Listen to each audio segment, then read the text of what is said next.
From the studios of Farm Journal Broadcast, this is AgDay.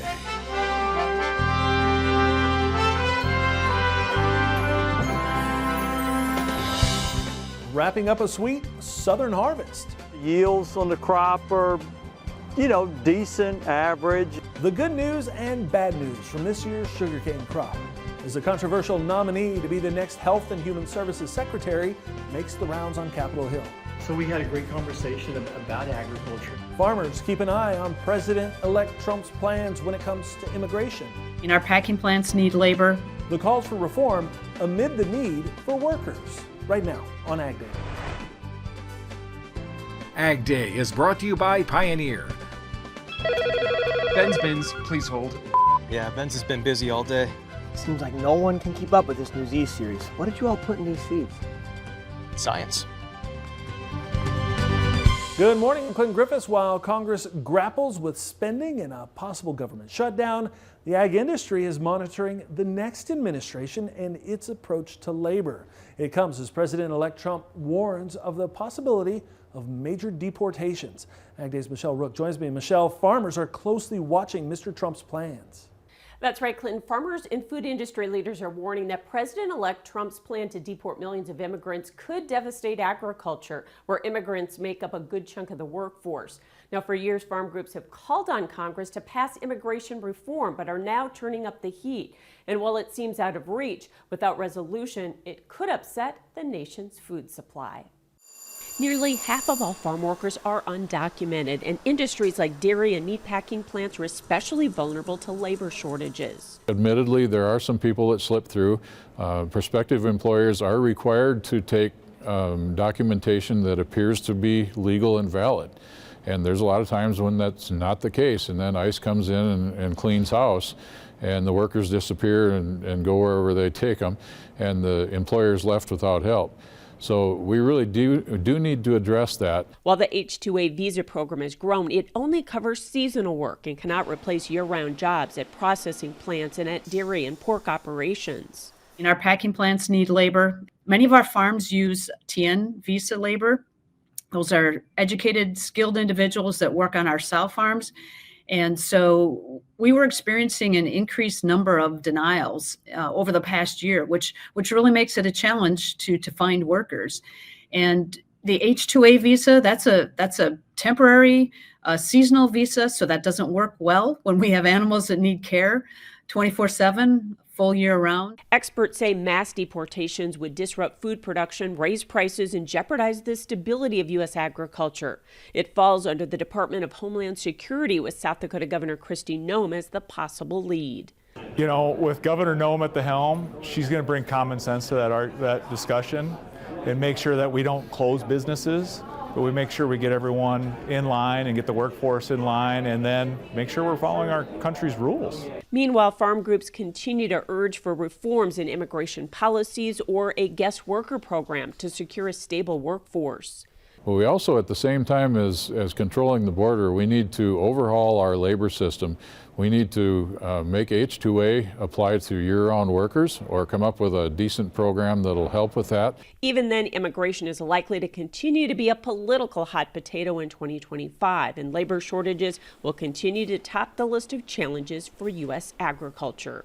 I'm Michelle Rook reporting for AgDay. Meanwhile, on Capitol Hill, Mr. Trump's pick to be Health and Human Services Secretary has been making the rounds with legislators. Robert F. Kennedy Jr. meeting with several senators, including some from farm states. So we had a great conversation about agriculture, and I was excited to learn that he's a former 4-H'er himself, that he spent time working on farms, and certainly he understands how important American agriculture is. Just from a general health standpoint, as well as national security. So yeah, I think there's some things we got to work through, but the good news is I don't have to explain to him what no-till farming is. He understands that. He understands America's growing more with less, and he also understands that 90% of rural America voted for President Trump, and he knows that we need to be taking care of the American farmer as well. Did you assuage your concerns about hog farming? I know you mentioned that as being something. That was a specific concern. He had very, very good answers. It's a $10 billion industry for North Carolina and provides a lot of food for North Carolinians and the rest of the country. I think he gave great answers. New polling shows Republicans hold an overwhelmingly positive view of Kennedy, but recent polling from the Associated Press, NORC Center for Public Affairs Research, and AP Votecast also show Americans overall are less positive about Kennedy. California has become the first state in the nation to proclaim a state of emergency when it comes to avian flu. And the state's governor saying the proclamation is an effort to streamline and expedite the state's response. It comes as more cases of the virus were detected in dairy cows on farms in Southern California. It's also expected additional human cases of avian flu to be identified. At last report, 16 states are reporting an outbreak of H5N1 in dairy cattle, impacting 865 herds. Now, California has confirmed 266 new cases in herds in the last 30 days. It's a tale of two coasts, with the west still seeing fall-like conditions, while the east gets a blast of winter. Meteorologist Jack Van Meter has an update for us.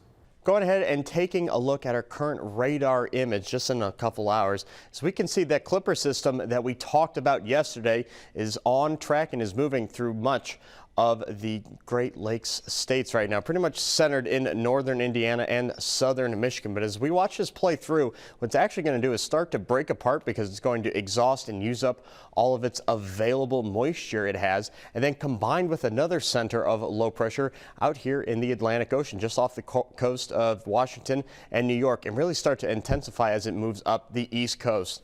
We're actually taking a look at another disturbance as well. This time it'll come off of the North Pacific here, as we can see, just cause a little bit of mountain snow for later on this weekend, and also moving through the beginning of next week. And look at this adorable video from Peanut Coleman in Scottsville, Virginia. He posted this saying, "Time to get your tails wagging." So cute, and it looks like they're loving breakfast. Well, I'll have more in your forecast coming up. USDA is continuing an effort to expand fertilizer production here in the U.S. The agency announcing this week more than $116 million in funding to help 8 facilities expand fertilizer production in California, Colorado, Georgia, Indiana, Iowa, Kansas, Michigan, Oklahoma, and Wisconsin. Now, the money comes from the Commodity Credit Corporation and is part of a $570 million investment in 76 fertilizer production facilities across 34 states. It's hoped the funding will increase U.S. fertilizer production by 11.8 million tons annually. Soybeans fight to recover losses on Thursday while cattle trade in the red. We'll talk markets coming up next. And later we go inside an indoor farm as they grow greens for market on Fresh Produce Fridays. Today, after weather.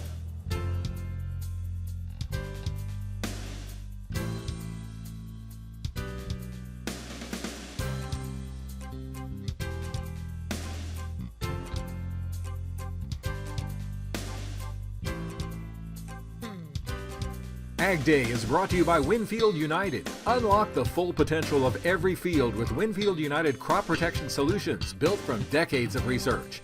Built for success, built for you, built for it. Learn more at winfieldunited.com.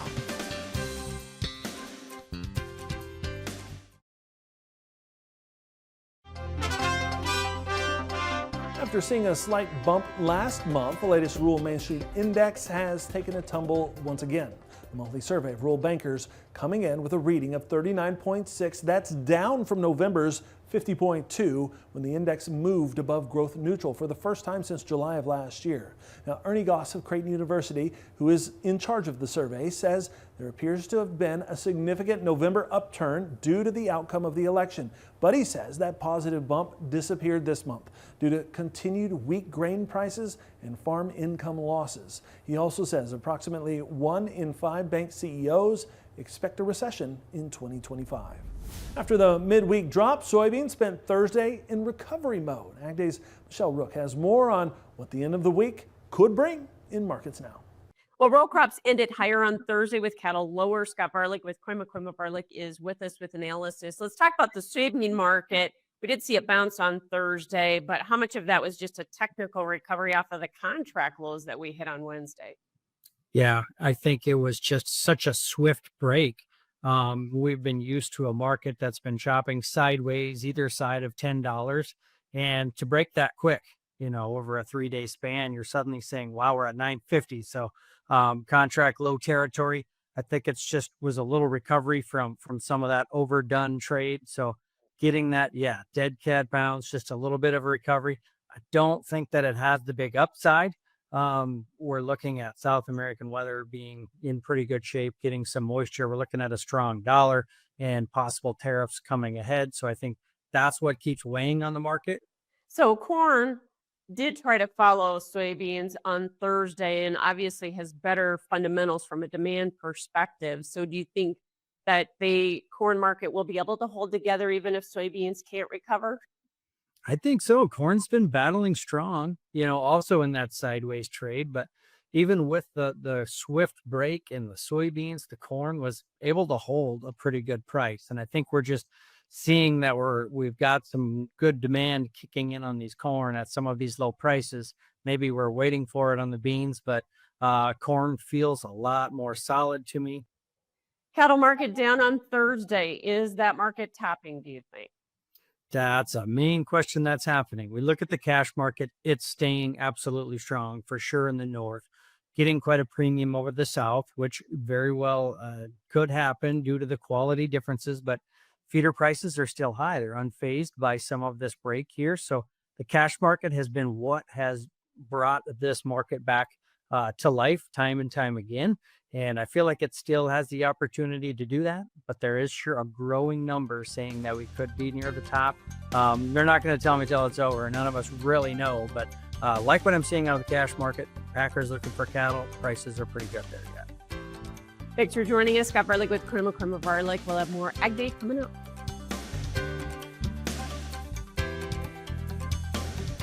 Watch Markets Now with Michelle Rook on the Farm Journal YouTube channel, keeping you updated throughout the day on the markets at the open, midday, and close. Find out what moved the markets today and what to expect the market to do next.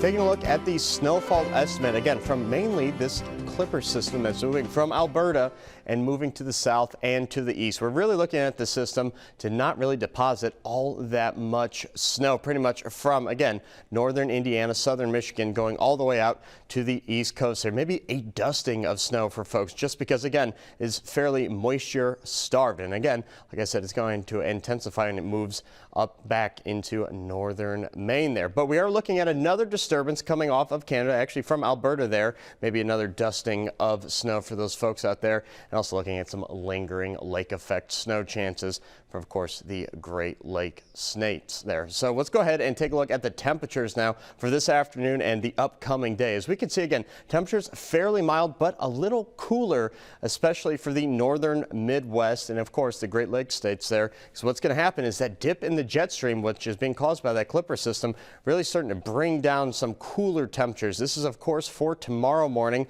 16 degrees in Minneapolis, Chicago sitting at 17 degrees. Sault Ste. Marie, though, my goodness, -2 degrees. And that's actually going to be a real temperature. We're not talking wind chill there, actual temperature. Warming right back up, though, 27 in Chicago now. But as we can see, a big change is coming, especially to the south and to the west, where warmth is starting to move up. We're talking Phoenix almost at 80 degrees there, and El Paso there at 68 degrees. So a warm up is on the way again. Take a look at the brand new temperature outlook. My goodness, Wisconsin and Michigan, and actually, again, part of northern Indiana, really in that really above normal for the end of December and actually going into the new year as well. So 2025 going to start on a rather warm note. Big Rapids, Michigan, 29 degrees and a low of 15 degrees. Could be seeing some morning snow showers there. Stewart, Nebraska, 36 degrees, low of 20 degrees. And finally, Morris, Texas, 60 and a low of 29. Not all farming happens outside. We're off to an indoor green grower next. And later, harvest rolls down south. We'll catch up with sugarcane growers as they wrap up another season.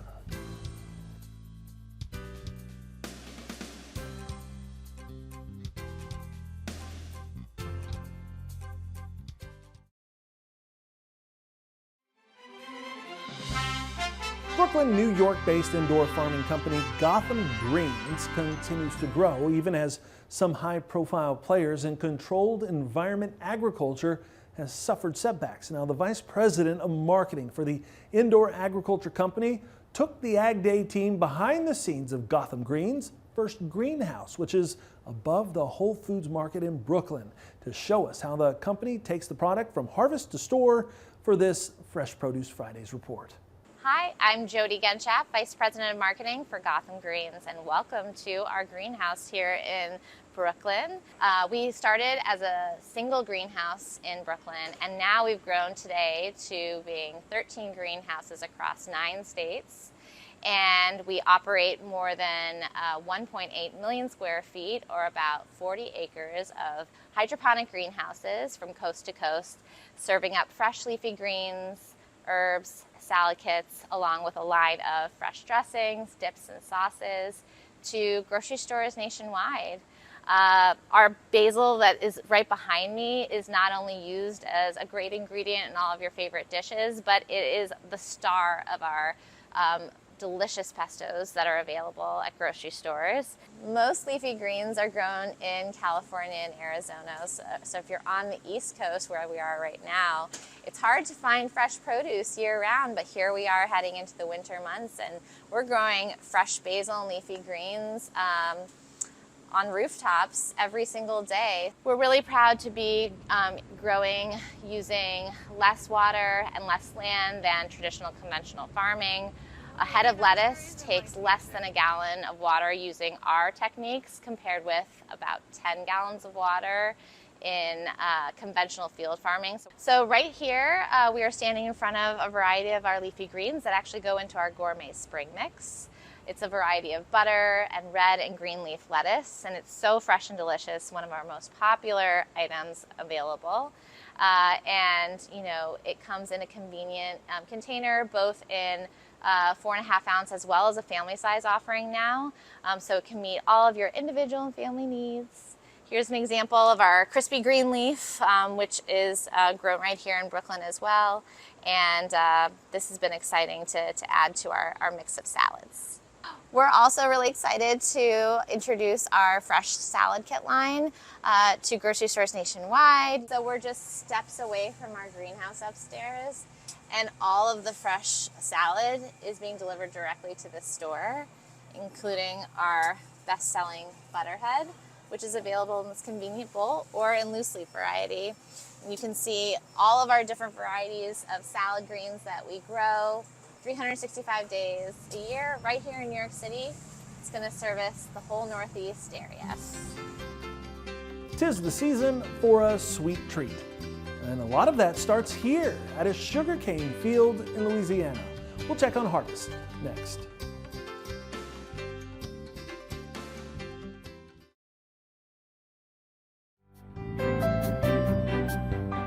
Louisiana sugarcane farmers are entering the home stretch of their harvest, and as LSU Ag Center reporter Craig Gautreaux reports, this year's crop has been described as a good one that could have been even better.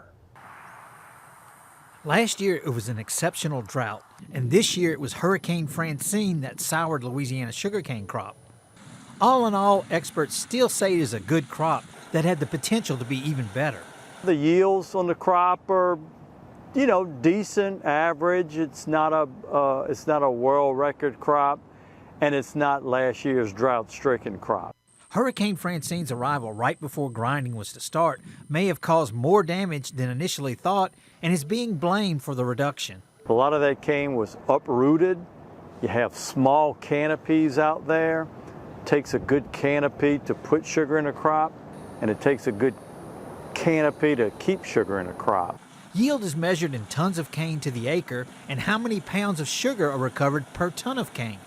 While the tonnage is good, the shortfall is in the sugar recovery. We're yielding right now about 36 tons to the acre, and our sugar's running around a 200, a little shy of a 200. The sugar's not exactly where we want it to be, just because the cane's been repairing itself from Hurricane Francine. Nearly all ag commodity prices are down, and sugar is no exception. But Gautreaux believes sugar prices have fared better than other commodities. I think this crop is going to be about 2.5 pennies less than last year, which is still good, still very strong prices. Gautreaux expects to finish harvesting his crop by December 30th. With the LSU Ag Center, this is Craig Gautreaux reporting.